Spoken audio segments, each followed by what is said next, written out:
말씀 같이 읽도록 하겠습니다. 우리 열왕기상 18장 1절부터 15절까지, 우리 열왕기상 18장 우리 1절부터 15절까지 본문 전체 스토리를 이렇게 파악하면서 오늘 이 말씀 속에서의 하나님의 움직이심을 우리가 보면서 함께 큰 소리로 합독하시겠습니다. 시작. 많은 날이 지나고 제3년에 여호와의 말씀이 엘리야에게 임하여 이르시되 너는 가서 아합에게 보이라. 내가 비를 지면에 내리리라. 엘리야가 아합에게 보이려고 가니 그때 사마리아에 기근이 심하였더라. 아합이 왕궁 맡은 자 오바댜를 불렀. 이 오바댜는 여호와의 지극히 경외하는 자라. 이세벨이 여호와의 선지자들을 멸할 때 오바댜가 선지자 50명씩 굴에 숨기고 떡과 물을 먹였더라. 아합이 오바댜에게 이르되 이 땅의 모든 물 근원과 모든 내로 가서 혹시 꿀을 얻으리라. 그리하면 말과 노새를 살리리니 짐승가 잃지 않게 되리라 하고 두 사람이 두루 다닐 땅을 나누어 아합은 홀로 이 길로 가고 오바댜는 홀로 저 길로 가니라. 오바댜가 길에 있을 때 엘리야가 그를 만난지 그가 알아보고 엎드려 말하되 내 주 엘리야 당신이니까 그 가서 내게 내가 여기 있다 하라. 이르되 내가 무슨 죄를 범하였기에 당신이 당신의 종을 아합의 손에 넘겨 죽게 하려 하나이까. 당신의 하나님 여호와께서 살아계심을 두고 맹세하노니 내 주께서 사람을 보내어 당신을 찾지 아니한 족속이나 나라가 없는데 그들이 말하기를 엘리야가 없다 하며 그 나라와 그 족속으로 당신을 보지 못한 맹세하기를 하였거늘 이제 당신의 말씀이 가서 내게 주에게 엘리야가 여기 있다 하라 하시나 내가 당신을 떠나간 후에 여호와의 영이 내가 알지 못하는 곳으로 당신을 이끌어 가시니 내가 가서 아합에게 말하였다가 그가 당신을 찾지 못하면 내가 죽임을 당하리라. 당신의 종은 어려서부터 여호와를 경외하는 자라.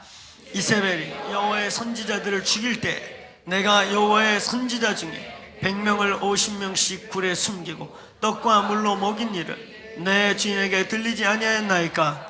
이제 당신이 내게 말하기를 엘리야가 여기 있다 하라. 그리하면 그가 나를 죽이리이다. 엘리야가 이르되 내가 섬기는 만군의 여호와께서 살아계심을 두고 맹세하노니 내가 오늘 아합에게 보이리라. 아멘. 이스라엘 역사 가운데 가장 어두웠던 시대가 바로 이 본문의 시대입니다. 성경 전체 가운데 가장 악한 왕 그러면 아합 왕. 이 아합 왕 때가 가장 악한 시대예요. 이 아합 왕의 왕조를 오므리 왕조라고 합니다. 아버지 오므리 때부터 아주 악한 행위, 특별히 여호와 보시기에 여호와를 대적하는 일에 가장 앞장섰던 왕조가 바로 이 오므리 왕조, 이 아합 왕입니다. 더군다나 그의 아내는 우리가 잘 아는 것처럼 음녀의 가장 상징적인 여인으로서 이세벨. 사실 이 이세벨이라는 이 당시 언어는 굉장히 좋은 뜻인데, 신부라는 뜻도 있고 기쁨이라는 뜻, 너무 좋은 뜻인데 결국은 바알에게 바쳐진 신부, 그래서 음녀의 상징이 되는 대표적인 이름이 바로 이세벨입니다. 이스라엘 역사 속에 아주 어두웠던 시대, 정말 하나님의 선지자를 유잡듯이 뒤져서 죽여버리던, 그래서 엘리야도 착각할 만큼 야, 나 혼자 남았나 보다, 나만 홀로 남았나 보다. 이게 뭔 소린가? 갑자기 나는 스피커에서 나는 줄 깜짝 놀랐네요. 어두운 시대죠. 이 시대가 어두운 시대예요. 할렐루야. 이 어두운 시대에 이 정말 이스라엘 역사 속에 가장 어두운 시대의 악한 왕 가운데 참 아이러니하게도 하나님을 그냥 경외하는 것이 아니라 이 본문에 지극히 경외하는 사람이 그의 가신으로 있다는 것입니다. 얼마나 모순적이고 이해하기 쉽지 않은, 가장 악한 왕에게 가장 충성스러워서 국내 대신을 맡은, 왕국의 모든 살림을 맡긴 그런 측근 중의 측근이 오바댜라고 하는 사람이 본문에 등장합니다. 가장 영적으로 어두운 시대, 가장 영적으로 힘든 시대에 가장 하나님을 경외하는 자가 함께 붙어 살 수 있을까? 근데 본문은 가장 어두운 시대에 가장 악한 왕에게 가장 필요했던 충신으로서 자기의 왕궁의 모든 국고를 맡겼던 국내 대신 왕궁의 관리 장관으로서의 오바댜가 존재해요. 하나님을 가장 경외하는 사람과 가장 악한 왕의 충신, 이런 모순이 있는 것 가운데 오늘 이 본문 전체가 또 그런 이 역학적 대결로 되어 있습니다. 가장 악한 왕, 가장 어두웠던 시대, 하나님의 선지자를 의도적으로 이잡듯이 뒤져서 다 죽여서 엘리야가 이제 나 혼자 생존하고 있나봐 라고 착각할 만큼. 근데 혼자 있었습니까? 몇이 남아 있었습니까? 예, 7천을 아는 자가 10명 정도밖에 없는 것 같아요. 이 방 안에서 6천?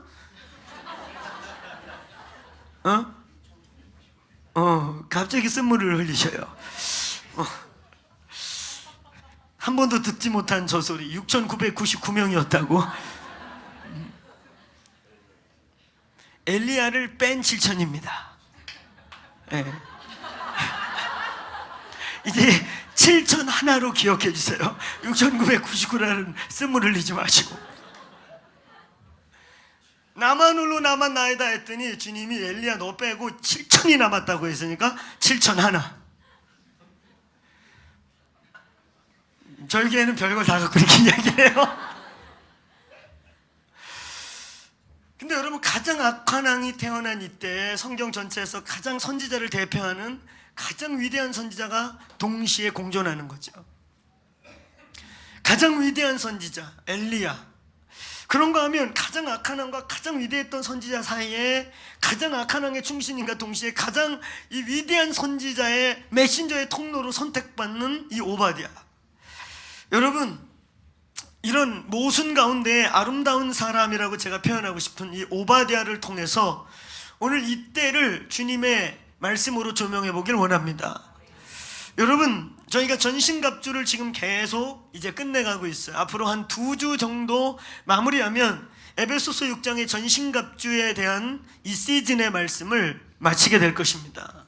그래서 전신갑주를 잠시 멈추고 또 오늘 저와 여러분이 오늘 이 본문 말씀, 놀랍게도 오늘 이 시간은 6.25 전쟁이 발발한 지 67주년 되는 오늘입니다.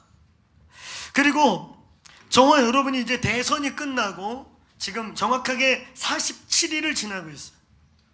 약 47일밖에 지나지 않았고 이번 정부에게 있어서 이게 보궐선거같이 된 대선이기 때문에 이 기간은 임기에 들어가지도 않는 정말 팁으로 주어진, 보너스로 주어진 기간이죠.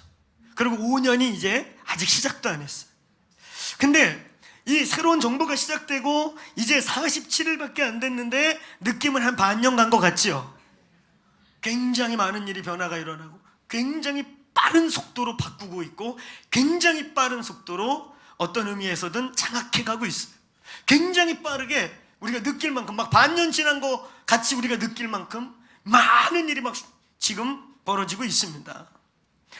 이런 시대, 47일에 이제 대선이 지나고 6.25가 67주년을 지나는 오늘, 앞으로 우리에게 벌어질 상황과 앞으로 우리가 직면하게 될 많은 상황들을 우리는 어떻게 살아낼 것이며 앞으로 어떻게 계속 기도하면서 돌파해 갈 것인가를 이 본문을 통해 보기를 원합니다. 어두운 시대, 하늘이 닫힌 것 같은 시대, 여호와를 대적하고 패역함이 하늘에 다다를 만큼 쌓이는 시대, 표면적으로 볼 때는, 정치적으로나 인간적으로 볼 때는 이번 정권이 좋을지 나쁠지는 아직 아무도 모릅니다. 저희가 믿는 것은 우리가 기도로 하나님이 역사하시길 믿을 것입니다. 이번에 세우신 왕을 어찌하든 백성들이 뽑았고 70%의 크리스천들이 지지했고, 그렇기 때문에 어쨌든 우리는 기도해야 될 책임이 있습니다. 기도로 이 나라가 움직이게 되길 축원합니다. 왕들의 의도와 상관없이, 그를 왕으로 만든 그 주변의 자기들의 분지식과 상관없이 하나님이 이 나라의 주인 되도록 기도할 책임이 우리에게 있는 거예요. 기도하셔야 합니다. 아멘. 사람의 뜻대로 움직이지 않고 사람의 모략대로 움직이지 않고 하나님이, 여호와가 이 나라의 주인 되심을 드러내게 합시다. 아멘. 어쨌든 저희가 믿는 것, 제가 그냥 생각하는 것은 사람의 보기에 어떠할지 모르겠으나 오늘 영적으로 우리에게 직면해 오는 것은 과거에 동성애를 그렇게 찬성했던, 기독교가 반대했지만 찬성했던 분이 이제 그런 위치에 올랐고, 이슬람 우리가 그렇게 반대했지만 친이슬람 정책을 유일하게 폈던 분이 그 자리에 또 올랐고, 동성애법 그렇게 기도하면서 지금 반대했지만 유일하게 동성애 찬성을 했던 분이 이제 법을 주관하는 자리에 올라갔고, 그래서 이제 우리가 보는 것은 이대로 간다면 이제 친이슬람이 열릴 것이며, 동성애법, 군성애 동성애법 이런 부분이 열릴 것이며, 또 우리가 시작한 것도 아니고 유엔이, 북한을 보니까 인권이 사람 사는 동네가 아니기 때문에 저건 말할, 이 지구상에 IS 같은 괴뢰 집단이 아닌 하나의 정부를, 국가를 표방하는 나라에서 있을 수 없는 인권 유린과 그런 잔혹한 일이 벌어지기 때문에 유엔에서 북한 인권법을 만들자고 했더니 대한민국에서 반대를 해가지고 11년 동안 반대를 해서 작년에 겨우 되지 않았습니까? 그때 인권법을 다 반대했던 그룹이 정권을 잡았고, 이런 이제 상황이 지금 되었어요. 그러면 우리에게 이제 다가올 일은 동성애 문제 막 열릴 것 같고, 군부대 동성애 이제 법으로 지금 찬반하는데 보수들은 웬만하면 또 안 움직여. 그런 거 인터넷 투표하면 걔네는 미리 알고 다 참여하는데 우리 교인이나 기독교인들은 멍해. 그런데 여러분, 군부대 동성애 안 됩니다. 안 됩니다. 그 말이 되는 게 아닙니다. 당장 우리 아들 이제 군대 가야 돼요. 진실로 심각한 문제. 저에게는 우리 아들 잘생겼는데 밤마다 더듬으면 어떡하나. 이미 내가 알려줬잖아요, 그죠? 우리 아들은 어떻게 할지. 잠꼬대 빡! 제가 웃으면서 얘기하지만 상상할 수 없는 일들이, 상식적으로 상식이 아닌 일들이 이 나라에 지금 열리고 있는 거예요. 군부대 학문 섹스 허락, 이 말이 되는 게 아니에요. 그런 거 안 해도 남자들만 모여서, 혈기왕성한 남자들만 모여 있어서 저희들 군생활 할 때도 사고가 많이 터지고, 제가 전도사 하면서 상담했던 4명의 형제 중에 저희 때는 군생활이 고참이 신 아닙니까? 그런 시대에 너무 많은 성추행을 당해서 제가 상담했던 형제만 4명인데 그 중에 하나는 전도사를 하나 때려쳐버렸어요. 그 상처를 끝내 극복하지 못해서. 그 중에 하나는 동성애가 열려가지고 지금 이제 소식 끊어서 어떻게 되는지 모르겠지만 동성애로 씨름하고. 아니, 옛날에도 그런 거 안 해도 그런 게 있었는데 그걸 법으로 열어준다는 걸, 이 나라 이 군대를 어떻게 하겠다는지 모르겠어. 이거 됩니까 안 됩니까? 이건 상식 밖의 일 아닙니까? 근데 그게 상식같이 되어버리고 있어요. 이런 모든 것들이 열리고 다가오고, 친이슬람을 쳐서 이제 할랄, 그거 이제 열리면 어떻게 되는 줄 아세요? 그 할랄과 관련돼서 할랄 단지에서 실제로 어떤 업무나 일에 관련된 사람이 2, 3만 명 들어온다고 칩시다. 한 단지에. 그럼 그 2, 3만 명이 저만 들어오는 게 아니에요. 2, 3만 명을 허락해주면 그 2, 3만 명 뒤에는 평균 부인이 3명에서 4명씩 있고, 그 부인들이 이슬람에서 여인들의 역할이라는 건요, 히잡 쓰고 그 여자 얼굴도 못 보여요. 히잡 쓰고 평생 살면서 여자의 직무는 뭐냐면 애를 죽을 때까지는 하는 거예요. 그게 유일한 직무입니다. 그래서 평균 부인 3, 4명을 데려오는데 애들이 평균 10명에서 15명이 들어와요. 일가족에 그게. 그러면 2, 3만 명이 아니고 2, 30만 명이 들어오게 됩니다. 그들이 이제 어떤 경우에는 선거권을 얻기 시작하면 그 지역에 굉장한 정치적 행사를 할 수 있는 힘이 되는 거예요. 이거의 결과로 지금 여러분 유튜브만 지금 틀어도 프랑스 파리 한가운데서, 런던의 한 구퉁이에서, 독일의 도시 한가운데서 무슬림들이 한 3, 400명이 길거리에 모여가지고 흥정을 하고 있어요. 뭔가 봤더니 여인들 새카만 히잡을 세워놓고 손에 팔목에 쇠고랑을 쥐어서 성노예로서 판매하고 있는 거예요. 이게 지금 벌어지고 있는 일입니다. 지금 유럽에서. 근데 거기 무서워서 아무도 터치 못해요. 이런 일이 더군다나 약소국가인 이 대한민국, 아무 힘도 없는 나라에서 벌어져서 30만 40만이 떼거지로 모여갖고 서울 시내 한복판에서 폭탄 터뜨리면서 데모하면 이 나라는 아무것도 안 됩니다. 근데 이런 모든 것들이 막 열리게 지금 되어 있습니다. 더군다나 그렇게 그런 나라에서 이 할랄 단체로 보내는 사람들은 그냥 무슬림이 아니에요. 철저하게 사상교육받은 선교사 자격을 가진 무슬림들이 들어와요. 이미 터키에서 한국에 약 3,000명의 선교사를 파송했다고 발표하잖아요. 이 무슬림들이 그냥 들어와 있는 사람들이 아니에요. 근로자 같아도. 이런 많은 우겨싸임들과 많은 것들이 지금 열리고 있는 이때, 그러나 오늘 우리가 보는 이 본문, 그것과 비교할 수 없을 만큼 하늘이 닫혔던 시대, 어두웠던 시대, 하나님의 선지자라는 걸 밝히면 누구든지 죽여버리는, 그래서 하나님의 선지자의 씨가 말라가는 완전히 하늘의 문이 닫힌 것 같은 그 시대. 그뿐입니까? 거기에 하늘의 문, 비까지 내리지 않아서 시체들이 여기저기 나둥그는 시대를 살아가고 있는 이때에, 오늘 여러분, 이 어둠이 세상을 덮고 어둠 가운데서 크리스찬의 가치와 우리의 진리적 가치가 완전히 밟히고 땅에 떨어지게 되는 이 시대에 빛은 존재할 수 있을까? 빛은 존재할 수 있겠습니까? 빛은 빛이 되겠습니까? 돼야 합니다. 돼야 합니다. 이건 정치 논리와 정치 이슈가 아니라 기독교 가치를 가진 저와 여러분들이 직면해야 되고 당면해야 되고 이미 밀려 들어오고 있는 상황인 거예요.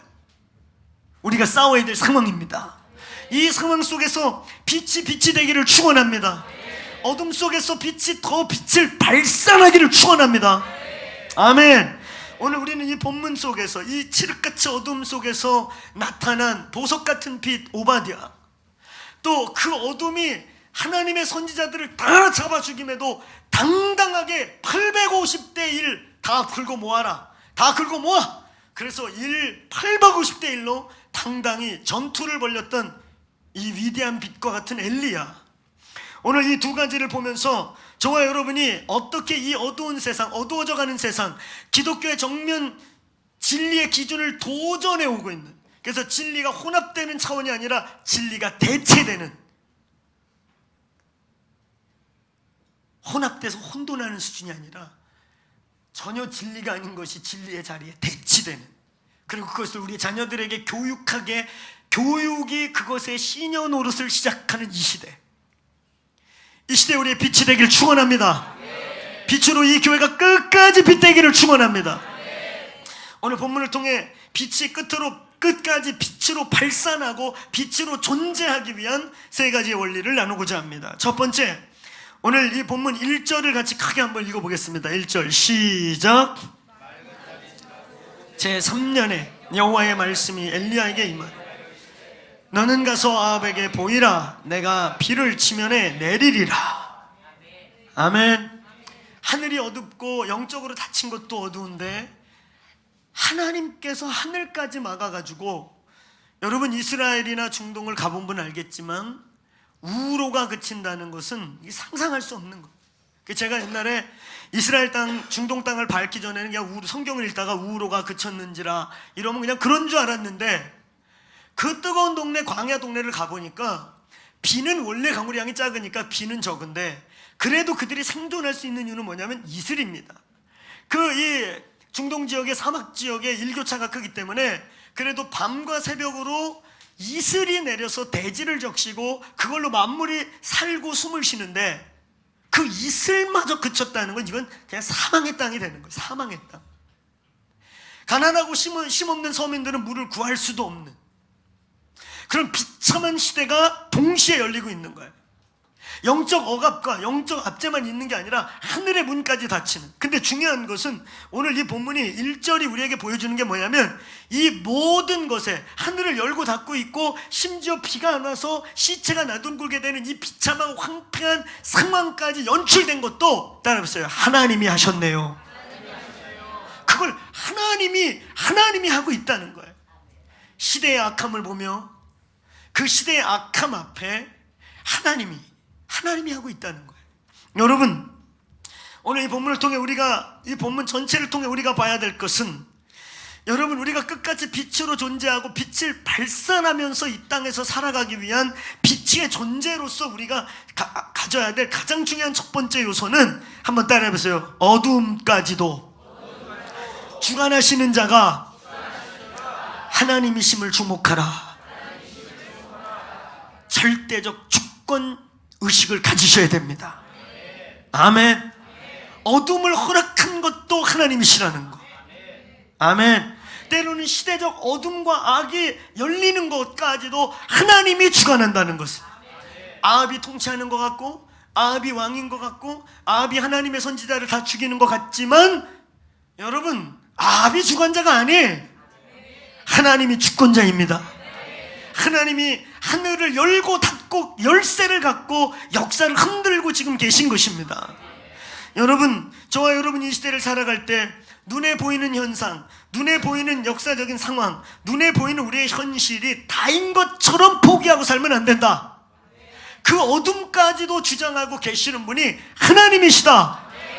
믿습니까? 오늘 이 하나님의 절대적인 주권에 대한, 하나님이 절대적으로 어둠과 빛을 다 통치하고 계시다는 것을 놓쳐버리게 될 때 우리의 마음이 흔들려요. 두려움이 우리를 잡기도 하고, 우리의 방향성을 잃어버리기도 하고, 더 중요한 것은 원망과 시비와 두려움이 나와서 적개심을 갖게 되고, 그래서 사실상 모양만 다르지 동일하게 사상의 영향을 받으면서 역사 속에 비참한 일들이 일어나게 되는 거예요. 우리는 세상이 어두워지고 세상이 악한 왕의 통치 아래에 있어서 이 아합이 마치 세상의 주인인 것 같을 때에도 하나님이 역사의 주관자시라는 것을 알 때 우리의 눈은 하나님을 향하고, 우리의 방법은 하나님의 방법을 선택하고, 우리는 인간적인 방법과 지혜와 분노와 적개심과 원망을 누구에게 던지고 원망을 누구에게 돌리기보다 여호와께 얼굴을 돌리게 되는 것입니다. 아멘. 그래서 기도하게 되는 것이며, 기도로 세상이 움직이는 걸 경험하기 시작하는 것이며, 기도할 때 움직이시는 하나님을 보며 여러분의 영이 성장하게 되는 것이며, 하나님이 때로는 악도 허락하고 악한 시대도 허락하고 악한 왕을 허락하면서 하늘까지 닫아서 이 황폐한 시대를 때로는 이를 악물고 하나님이 허락하시는 목적이 이루어지게 되는 것입니다.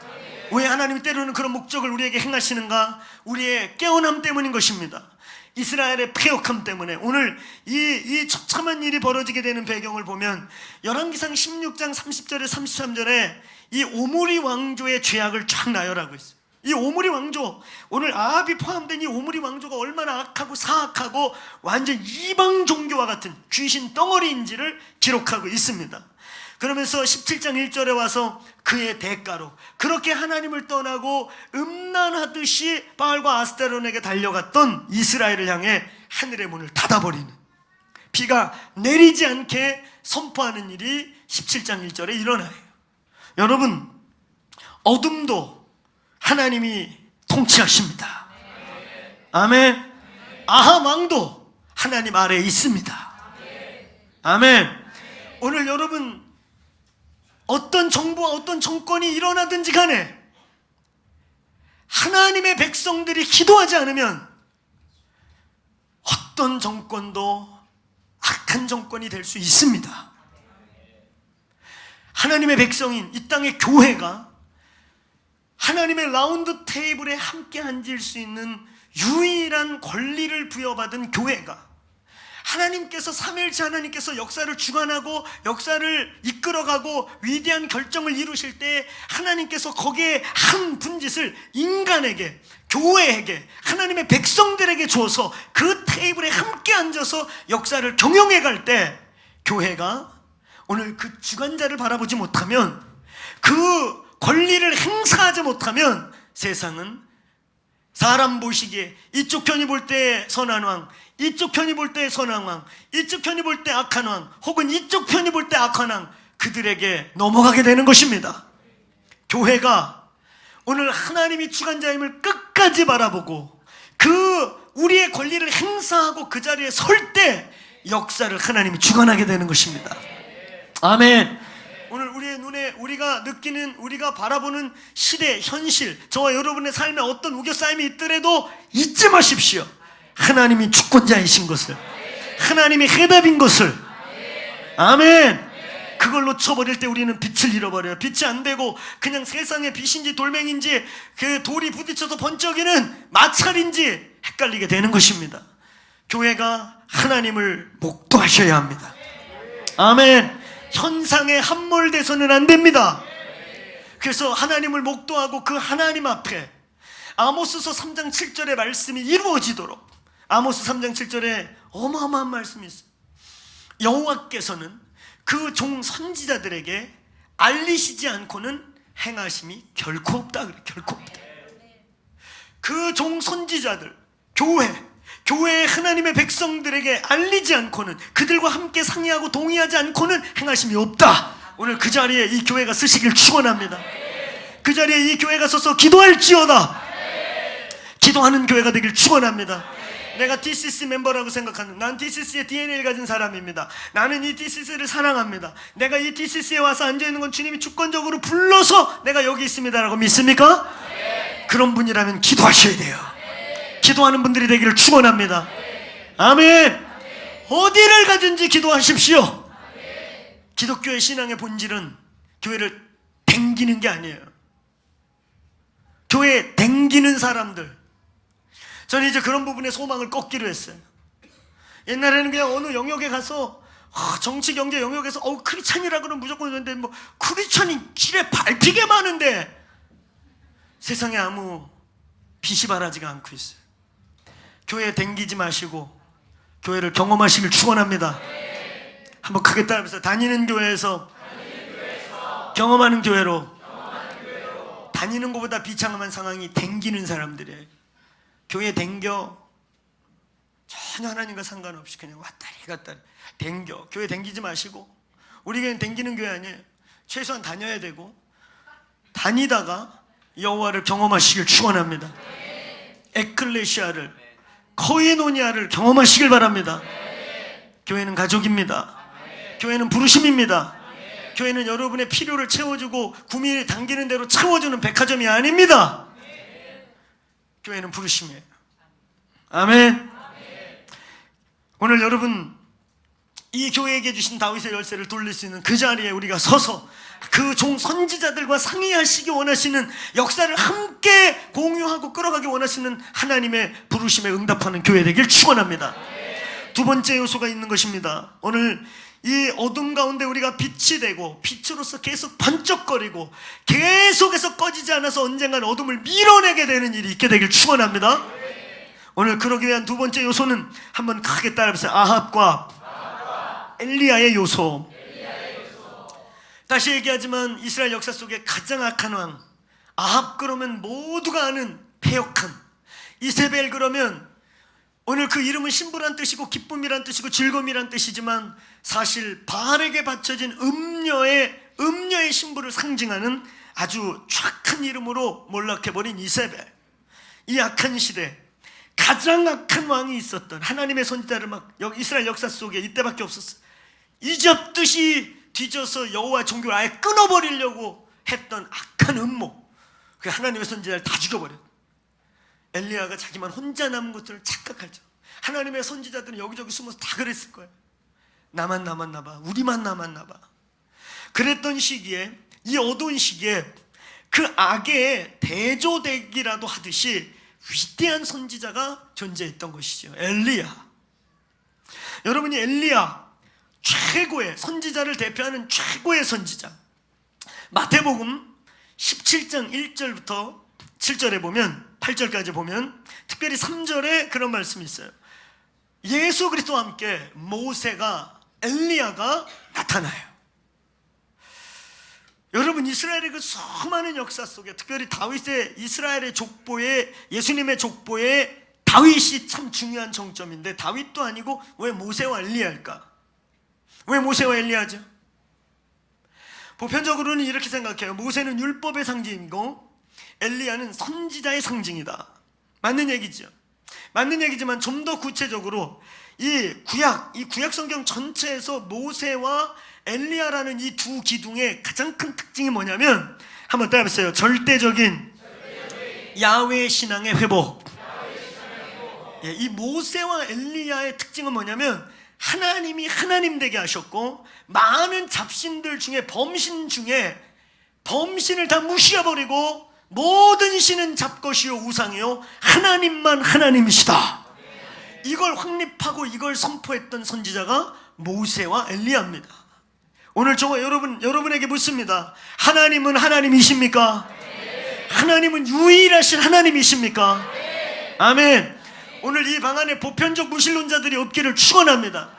절대적 무신론자들은 말 그대로 자기는 무신론자인 거예요. 근데 보편적 무신론자라는 사람들은 뭐냐면 자기 종교 속에 갇혀서 자기 종교의 신 정도만 조금 알고 있고, 그리고 다른 영적 세계에 대해서는 관심도 없고 닫혀 있어서 사실상 무신론자인데 자기 종교를 인정하는 차원을 보편적 무신론자라고 표현해요. 여기에 그런 분들이 있을 수 있다는 거예요. 하나님 크게 체험해 본 적 없어. 하나님 확실히 나 몰라. 그러나 있는 것 같아. 그리고 그냥 내가 기독교인이라고 밝히니까 있는 거야. 이거 갖고는 안 돼요. 이 어두운 시대에는 이거 갖고 안 됩니다. 오늘 모세와 엘리야의 특징은 뭐냐면 야훼를 잃어버렸던 시대, 애굽에서 400년 살면서 하나님을 잃어버렸습니다. 아예 잃어버렸어요. 여호와라는 이름을 잃어버렸어요. 그리고 그들은 그 애굽에서 그 막 스핑크스나 막 피라미드, 막 산 같은 신상들을 보면서 그들은 야훼, 이 야훼는 또 특징이 뭐냐면요, 신상이 없어요. 그래 안 그래? 우리는 기독교의 상징을 자꾸 십자가로 여기는데 미국의 많은 교회는 십자가가 없습니다. 저희가 이제 침례교회고 우리 침례교 출신들은 미국에 가면 침례교회 십자가가 없어요. 한국의 정통 교단 중에도 한 교단이 합동인지 개혁 합신 쪽인지 내가 지금 순간 헷갈리는데 십자가를, 교단 법에 십자가를 못 걸게 되어 있습니다. 제가 알고 합신으로 지금 알고 있는데 박윤선 박사님의 제자들은 십자가를 안 걸어요. 왜냐면 우상이라고. 저거 또 다른 아주 전통적인 우리 한국의 보수 교단인데 박윤선 박사님의 제자들인데도 십자가 안 거는 교단이 있어요. 여러분, 우리 교회 이 십자가를 보고 또 질문하는 분이 많아요. 왜 한쪽이 기냐? 어디가 박히는 쪽이냐? 저쪽을 끝으로 보자니 이쪽이 너무 짧고, 이쪽을 끝으로 보자니 저기는 왜 기냐? 심지어는 쪽지까지 보나요? 묻는 자가 있습니다. 왜 십자가가 밸런스가 깨졌습니까? 오늘의 제가 분명히 말씀드릴게요. 우리 십자가가 한쪽이 긴 이유, 이것은 저희는 오늘 요 끝이 일본이고 여기쯤에 한국이 있고 여기 중국이 있고, 우리는 예수 그리스도의 오실 이 동쪽에서부터 소위 백두 제루살렘이라고 하는 실크로드 중앙을 통과해서 예루살렘까지 저 끝에 영국까지 복음을 증거하는 복음의 서진운동을 표시하는 거예요. 아멘. 복음이 그렇게 되길 축원합니다. 복음의 서진 운동이 이제 이 아시아, 아메리카를 건너서 아시아, 한국을 건너 중국을 지나 저 예루살렘까지, 그래서 다시 유럽에도 부흥이 일어나면서 예수님이 오시게 될 줄로 믿습니다. 아멘. 이것은 그런 복음의 서진 운동에 대한 상징적 십자가입니다. 우리 교회 오래되면 몇 분이 그런 뜻이었구나 하는, 이제 그 뜻을 아는 분들이 계시는구만요. 늘 그럼 무슨 생각을 했을까? 저거 그냥 인테리어 하다 보니 됐겠지. 우리 그렇게 생각 없지 않아요.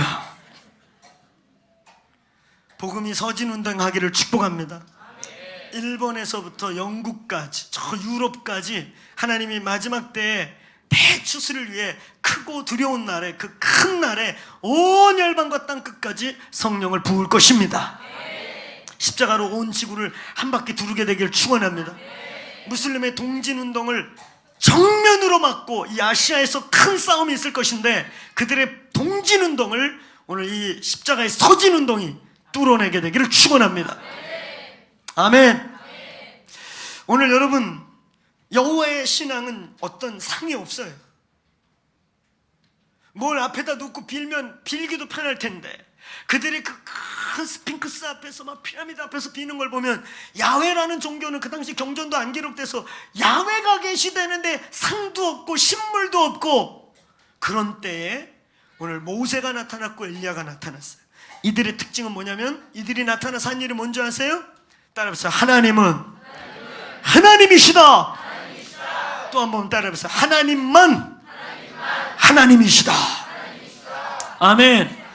이 두 선지자의 가장 큰 특징은 능력 대결을 통해 우상들을 가차없이 짓밟아버리고 하나님만 하나님이심을 드러낸 유일한 선지자들입니다.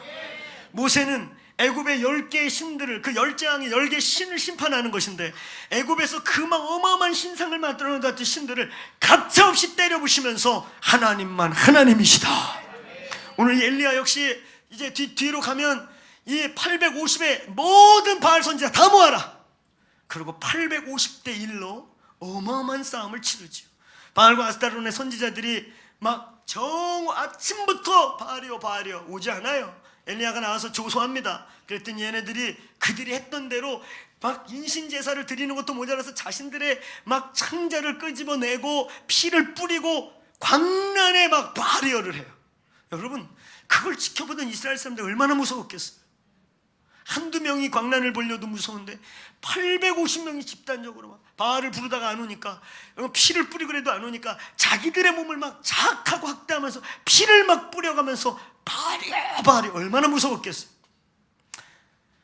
그것들을 가차없이 한 방에 여호와의 불로 때려 잡은 거예요. 그러면서 이스라엘아 들으라, 오늘 바알이 참 하나님인지 여호와가 참 하나님인지 오늘날 너희는 알지어다. 하나님이 하나님 되게 하시길 축원합니다. 오늘 여기 보편적 무신론자들이 있다면 이제 여러분의 심령에 하나님만 하나님임을 선포합니다. 하나님은 살아계신 하나님이심을 선포합니다. 이것은 오늘 아합과 엘리야의 요소라는 것은 뭐냐면, 따라하면서 능력 대결을 통해, 실제적인 능력을 통해 승리하라. 하나님은 살아계심을 믿습니까? 오늘 이 교회 하나님의 실제적인 살아계심이 많이 나타나기를 축원합니다. 질병이 치유되는 단계를 넘어서 저와 여러분의 삶의 우겨싸임과 우리가 싸움하고 있는 그 싸움 속에서 하나님이 드러나도록 선포하셔야 돼요. 아멘.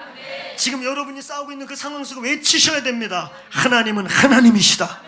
하나님은 하나님이시다. 하나님이 우리의 삶에 초자연적으로 실제적으로 나타나는 간증이 있길 바랍니다. 우리 기독교는 관념이나 철학하는 게 아니에요. 지금 우리 철학하는 게 아니에요. 도덕, 윤리 철학하는 게 아니에요. 살아계신 하나님. 오늘 이 시대에 포스트모더니즘, 종교다원주의, 뉴에이지, 프리메이슨, 공산주의 영성, 그 다음에 무속적 영성의 부활이라고 하는 어마어마한 범신들 앞에 다 니들은 잡것이고 하나님만 하나님이시다. 이것을 교회가 선포해야 하며 드러내야 합니다. 여러분의 삶에서 드러나야 합니다. 능력 대결하시길 축원합니다. 그러므로 여러분, 우리의 삶의 문제들을 붙잡고 이곳에 나와 기도하시고 여러분의 집과 일터에서 기도하시길 바랍니다. 오늘 엘리야가 이 위대한 싸움을 하는 데 했던 첫 번째 일은 제단을 수축하는 것이었어요. 단을 먼저 회복하시길 축원해요. 기도와 예배의 제단, 말씀과 기도의 제단이 수축되길 바랍니다. 불이 내릴 자리를 만드셔야 합니다. 하나님이 하나님으로 드러날 자리를 만드시길 바라요. 오늘 여러분, 어둠이 짙을수록 우리는 이 영적 전쟁, 실제적인 어둠과의 정면 승부, 실제적인 혈과 육에 대한 싸움이 아니라는 이 싸움 속에서 리얼리티로 승리하시길 축원합니다. 이 교회 여러 상황 속에 하나님이 드러나길 축복합니다. 그냥 되지도 않을 예언 미리 해놓고 엄청난 땅을 받았다고 조사해보면 아직 온 게 아니야. 올지도 모르는 거야. 그러고 이제 법적으로 풀다 보면 안 올 확률이 더 커. 이런 걸 그냥 뻥같이 왔다고 해버리고 뭐 이러고 우하는 이런 거 말고, 진짜 우리 손에, 저와 여러분의 삶에 하나님의 크심이 나타나길 축원합니다. 그걸 기도하셔야 돼요. 할렐루야. 하나님 살아계심을 믿습니까? 오늘 이 아합과 엘리야의 요소는 악과 선의 가장 강력한 악과 선이 충돌함으로 하나님이 하나님 되심을 드러내시는 일이 있기를 축원합니다. 오늘 이제 전통적 방식, 종교적인 방식, 인본주의가 섞여 있는 것은 안 됩니다. 이제 우리는 회색지대가 없는 시대로 점점 가고 있어요. 빛이면 빛이고 어둠은 어둠이지요.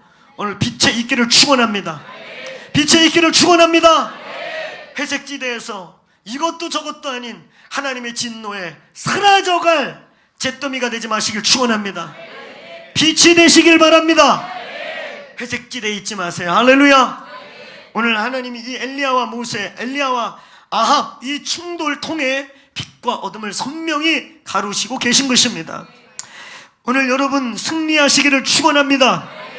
끝으로 세 번째, 오늘 이 어둠 가운데 빛으로 계속해서 반짝거릴 뿐만 아니라 빛을 발산하여 어둠을 이기는 교회, 저와 여러분 어둠 가운데 빛들이 되시길 축복합니다. 그 세 번째 요소는 아름다운 사람, 이 오바댜의 요소입니다. 한번 따라해서 오바댜의 요소.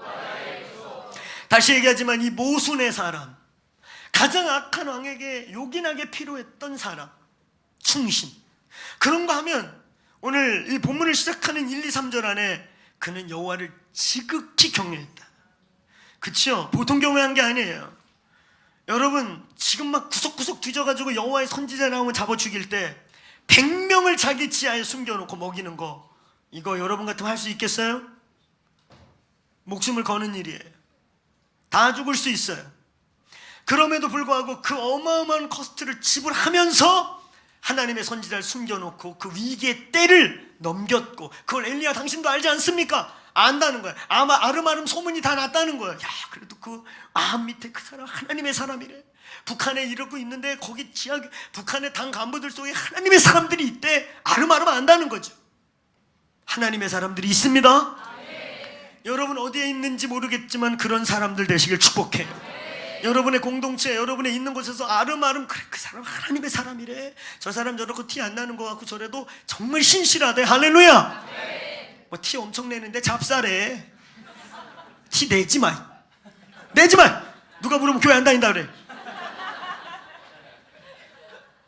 근데 이 사람은 거꾸로 밝힐 수 없지만 모두가 인정해줘.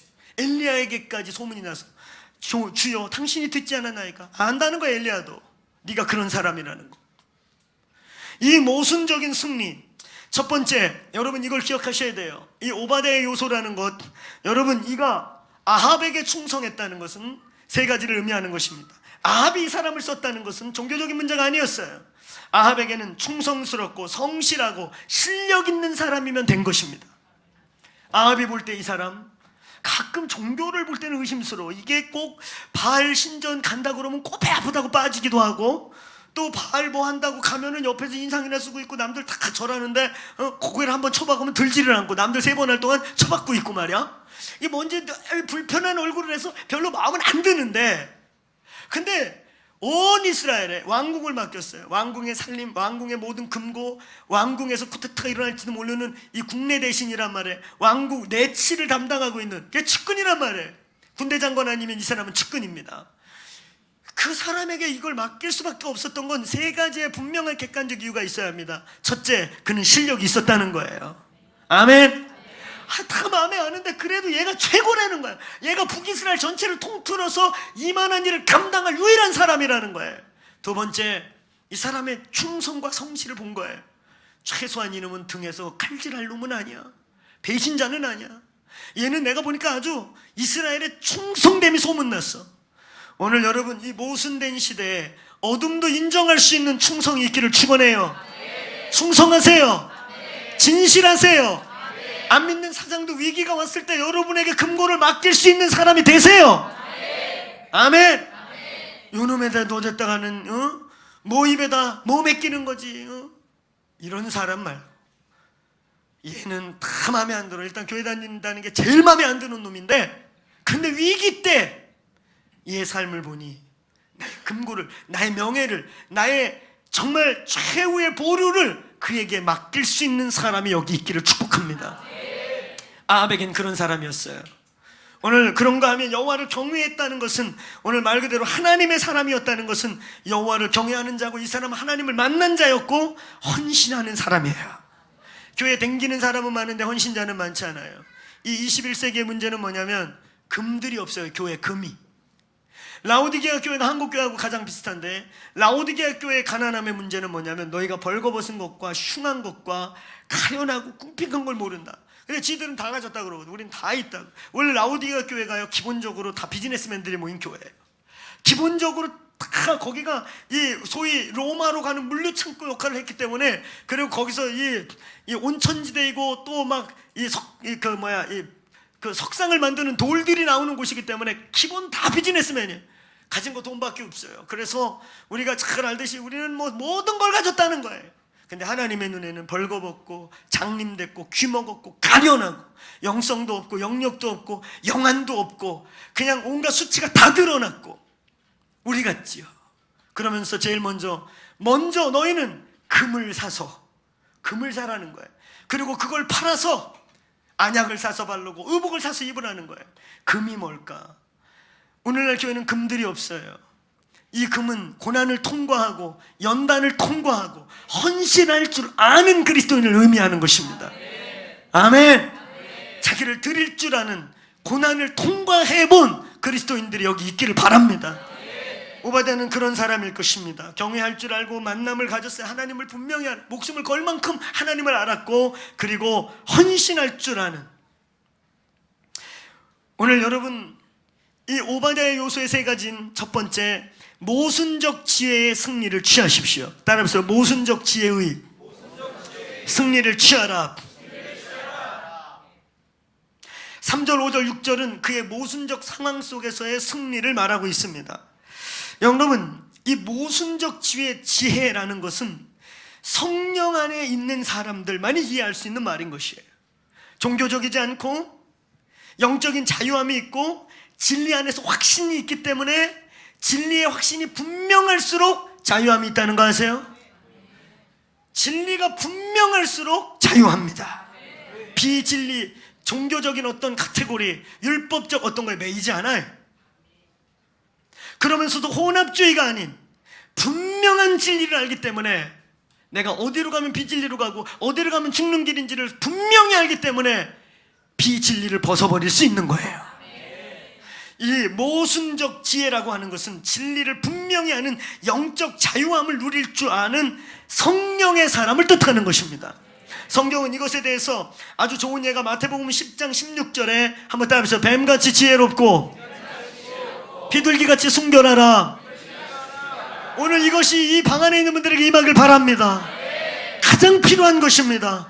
이 시대를 살아가면서 이 모순적 상황을 살아가면서 가장 필요한 게 뭔지 아세요? 뱀 같은 지혜, 비둘기 같은 순결. 뱀의 특징은 뭐냐면 제가 어릴 때 뱀을 많이 잡아봤어요. 많이 죽였습니다. 뱀이 그냥 미웠어요. 너무 밉게 생기지 않았나요? 근데 가끔 이렇게 TV나 이런 데 보면 웬 아가씨들이 뱀을 똘똘 만고 막 뱀을 애완견이라고 뱀하고 뽀뽀하고 이래요. 축사 대상이죠. 내가 볼 땐 축사 대상이야. 혹시 여기 뱀 애완으로 키우는 사람이 있어요? 있나? 예수의 이름으로 끊어질 줄 알아. 혹시 있는 거 아니야? 막 도마뱀, 뱀 막 밤에 잘 때 감고. 생각만 해도 나도 끔찍해요. 나 뱀 싫어해요. 그래서 뱀 많이 잡아봤는데요, 이 뱀들이요 조금만 틈만 생기면, 조금만 구멍이 생기죠, 그럼 뱀이 기가 막히게 걸리 들어가. 아무리 찔러도 안 나와. 아니 거기서 그냥 터져서 죽어버려도 안 나와. 근데 이 은폐 실력이 대단해요. 하여튼 요만한 틈만 나오면 지 몸을 축소해서 들어가는 능력이 있어요. 안 나와. 쑤셔도 안 나와. 거기서 터져 죽어도 죽어버려. 그냥 나오게 하는 방법을 제가 알았어요. 많이 죽이다 보면 알게 돼요. 뜨거운 물을 부니까 나오더라고. 알았지요 이제? 팔팔 끓는 물 부니까 얼른 쏟아 나와. 뜨거워야 돼. 뜨거워. 뱀의 지혜가 있기를 축원합니다. 근데 분명한 것은 비둘기의 순결이 덮여져 있다는 거예요. 이 시대 그리스도인들이 비둘기 같은 순결은 좀 있는 것 같은데 뱀의 지혜가 너무 약해요. 오늘 여러분 이 오바댜의 지혜가 임하기를 축원합니다. 뱀같이 지혜롭고 비둘기같이 순결하라는 말이 뭘까? 답이, 여러분 이것을 사도 바울은 어떻게 표현했냐면 고린도전서 9장 19절부터 22절에 이는 이렇게 표현해요. 내가 여러 가지 모양이 된 것은, 이러면서 가난한 자에게는 가난한 척해요. 남루한 척하다가 부자가 나타나면 갑자기 어깨를 착 펴고 내가 로마인으로서, 그럼 그 당시 로마인 그러면 껍벅 죽는 거예요. 그런가 하면 막 무식한 자가 나타나면 같이 막 무식한 말 쓰고 막 이 말 거칠게 하고 막 그러면 막 자기도 거칠게 막 타프하게 하고 우리 못 배운 사람끼리 괜찮네 뭐 이러고. 근데 갑자기 학식 있는 사람 나오면 최고의 이 가말리엘의 문화생으로서의 최고의 화술과 철학과 막 율법이 나오는 거야. 그 이 사람 변절자인가? 다중인격자인가? 근데 그 본문의 끝은 이렇게 말해요. 내가 여러 가지 모양을 취한 것은 내가 한 사람이라도 더 얻고자 합니다. 이런 지혜가 임하기를 축원합니다. 한 영혼이라도 더 얻기 위해 때로는 비굴해지고 때로는 연약해지고 때로는 높아지고 때로는 목에 힘도 주고 했다는 거예요. 이 지혜가 성령으로 오시길 축원합니다. 우린 성경에 다윗이라는 사람을 알 수 있습니다. 그의 인생의 여정 중에 가장 큰 위기가 왔어요. 블레셋의 전쟁에 참여하려고 갔더니 갑자기 한 사람이, 저놈이 유대인인데 갑자기 뒤에서 우리 후미를 치면 어떡하려고 저놈을 살려두냐고 막 죽여버리자고 그럴 때 다윗이 갑자기 그러고 쓰러지더니 혓바닥을 끄집어내고 막 침을 흘리면서 땅바닥에서 막 굴르는 거야. 간지를 미친 병이 온 것처럼. 그때 블레셋 왕이 그걸 보다가, 아유야, 저렇게 간지나는 저런 놈이 무슨 큰일을 해, 나도 그냥 살려줘. 여러분, 자기의 목숨을 넘어 그에게 주어진 영적 가족에 대한 책임과 그의 부르심에 대한 사명 때문에 생명을 유지하기 위해 미치는 짓을, 거기서 자존심이 엄청 센 다윗이 자존심을 꾸기고 거기서 미치는 짓을 할 때 이 처세술, 오늘 여러분 이것을 마태복음 10장 16절부터 20절에서 20절 끝에 뱀같이 지혜롭고 비둘기같이 순결하라, 이거 끝에 이 비둘기같이 뱀같이가 결론이 뭐냐? 따라해보세요. 성령 충만하라. 성령이 너희가 무슨 말을 할지를 알려줄 테니 걱정하지 마라. 할렐루야. 성령의 사람 되시길 축원합니다. 성령으로 그 상황 속의 음성을 듣고 상황 속에 지혜가 임하는 여기 하늘의 사람들이 열리기를 축원합니다. 오바댜의 또 하나의 요소는 어둠 중에서도 전략적 지혜를 사용하라. 따라해보세요. 전략적 지혜를 써라. 지혜를 써야 된다는 것입니다. 오늘 이 오바댜가 멍청하게 있고 아우 세상은 끝났어요, 주여 어찌하오리까 한 게 아니에요. 목숨을 걸고 한쪽 이쪽에 선지자들을 숨겨둬서 자기가 할 수 있는 일을 최대한 해서 선지자를 살려내는 액션을 행하는 것입니다. 하나님 나라를 위해 지혜를 도모하시고 전략을 도모하시길 축원합니다. 전략을 쓰시고 과감하게 하나님의 전략으로 사용하시기를 축원합니다. 한번 크게 따라해보세요. 위대하게 은밀하게, 은밀하게 위대하게. 아멘. 간첩 같은 삶을 사는 게 크리스천이에요. 아멘. 간첩 같은 삶을 살아낼 수 있는 크리스천, 전략을 쓰시기를 축원합니다. 끝으로 이 오바댜의 요소의 세 번째는 오늘 14절 16절 쭉 이어서 하나님과, 만약에 엘리야여 당신이 그렇게 없어지면 저 갑니다. 내가 뭔 죄를 졌다고 그런 엄한 아합 앞에서 엘리야 엘자만 끊어도 그냥 엘 그러다가 목이 날아갈 수도 있는데 그걸 왜 나한테 맡깁니까? 내가 뭔 죄를 졌습니까? 내가 분명히 맹세하노니 나타날 거다. 그걸 비슷한 말하고 사라지셔가지고 많은 사람이 죽었잖아. 내가 맹세하노니 나타날 거다. 결론은 16절에 이 사람이 순종해요. 오늘 여러분 이 어둠의 시대에 저와 여러분이 계속 빛이 되고 빛을 발산하기 위해 끝까지 충성하고, 한번 따라해보세요. 끝까지 믿음으로 순종하라. 여호와의 말씀에 순종하세요. 여호와의 부담이 오면 순종하세요. 끝까지 순종하세요. 그러면 살아남습니다. 끝까지 순종하시길 축원합니다. 여호와의 음성이 오면 순종하시길 바라고, 오늘 주께서 여러분에게 맡긴 작은 일이 있더라도 오늘 그것을 향해 충성하시기를 축원합니다. 여러분, 어둠이 짙어지면 빛은 더 빛을 나게 되어 있습니다. 어둠이 하늘을 다 덮은 것 같아도 그 가운데 빛으로 살고자 하는 자들을 하나님이 알아주십니다. 그리고 찾아가세요. 오늘 오베아다에게 찾아간 것처럼 찾아가셔서 능력을 드러내실 것입니다. 자리에서 일어나시겠어요? 우리 이 찬양같이 이 말씀을 떠올리면서 저와 여러분의 상황을 하나님께 올려드리면서 이 찬양을 기도로 올려드리고, 그리고 제가 축도로 오늘 마치겠습니다. 오늘 여러분, 저와 여러분이 이제 영적 싸움 가운데 있는 거 믿습니까? 보편적 무신론자로 여기에 존재하지 마십시오. 오늘 하나님은 하나님이십니다. 유일하신 하나님이십니다. 하나님이 하나님 되시게 하시도록 저와 여러분을 불러내신 거예요. 오늘 이 찬양은 그것을 고백하는, 그것을 노래하는 찬양입니다. 우리 같이 그렇게 고백하면서 이거 찬양 자체가 여러분의 기도가 되기를 바랍니다. 거칠은 파도와 험난한 광야 나의 앞길을 막아도 나의 앞길을 믿음으로 고백합시다. 나는 이 길이라 포기하지 않으리. 포기하지 않으리. 변하지 않는 주님의 그 능력, 주님의 능력 바다를 가르쳤던 하나님 성벽을 무너뜨린 하나님 거인을 쓰러뜨린 하나님 대적할 자 누구랴. 어둠의 권세와 가락한 원수가 어둠의 권세와 가난한 원수가 우리의 앞길을 막아도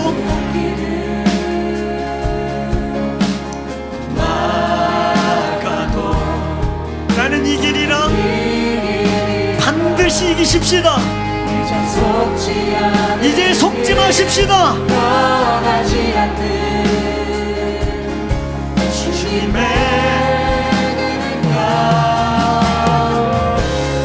나를 가르쳤던 하나님 성벽을 무너뜨린 하나님, 성벽을 무너뜨린 하나님 거인을 쓰러뜨린 하나님, 거인을 쓰러뜨린 하나님 대적할 자 누구랴. 대적할 자 누구랴. 우리 한 번 더 어둠의 권세와 가락한 원수가 가난한 원수 나의 앞길을 막아도 나의 앞길을 혈과 육에 대한 싸움이 아닙니다. 마귀와의 싸움입니다. 이기리라. 이제 속지 마십시오. 속지 않으리. 변하지 않는 변하지 않는 주님의 그 능력 바다를 가르쳤던 하나님 성벽을 무너뜨린 하나님 주여. 거인을 쓰러뜨린 하나님 대적할 자 누구랴. 대적할 자 누구랴.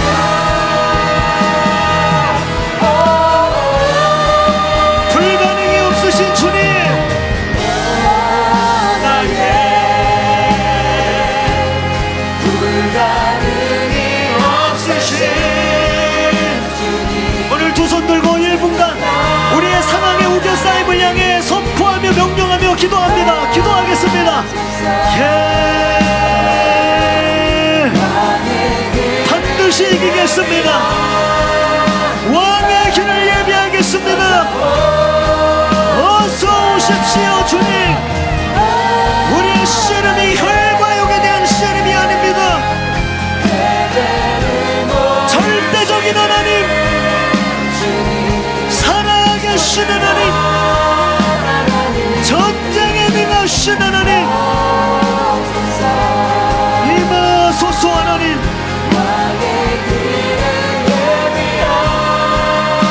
주의 오실 길을 예비합니다. 왕의 길 예비하리. 왕의 길 예비하리.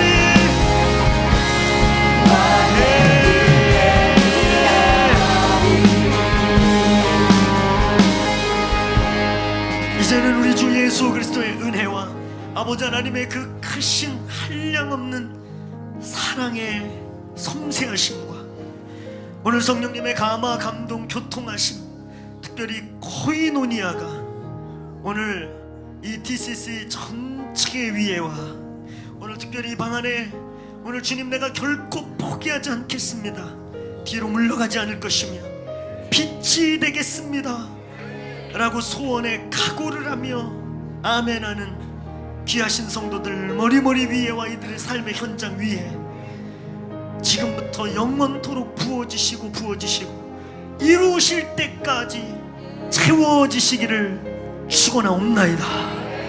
아멘.